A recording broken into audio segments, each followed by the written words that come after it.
ലോകത്തിൻ്റെ അന്ത്യത്തെക്കുറിച്ചും അതിൻ്റെ രൂപമാറ്റത്തെക്കുറിച്ചും നമുക്ക് പൂർണ്ണമായ അറിവില്ല. പാപം കാരണം വികലമായി ഈ ലോകക്രമം കടന്നുപോകും. എങ്കിലും നീതി വാഴുന്ന സമാധാനത്തിന് വേണ്ടിയുള്ള മനുഷ്യൻ്റെ എല്ലാ ആഗ്രഹങ്ങളും നിറവേറ്റുന്ന ഒരു പുതിയ ആകാശവും പുതിയ ഭൂമിയും ദൈവം ഒരുക്കുന്നു. ഈ ആത്യന്തികമായ പ്രതീക്ഷ, അതായത് ക്രിസ്തുവിലുള്ള ഉയർത്തെഴുന്നേൽപ്പ്, ലോകകാര്യങ്ങളിൽ നിന്ന് പിന്മാറാൻ നമ്മെ പ്രേരിപ്പിക്കുന്നില്ല.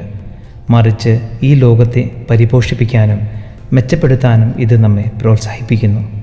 മനുഷ്യൻ്റെ അന്തസ്സ്, സാഹോദര്യം, സ്വാതന്ത്ര്യം എന്നിവ വളർത്തുന്ന ഭൗമികമായ പുരോഗതിക്ക് ക്രിസ്തുവിൻ്റെ രാജ്യവുമായി യോജിക്കുമ്പോൾ അർത്ഥമുണ്ട്.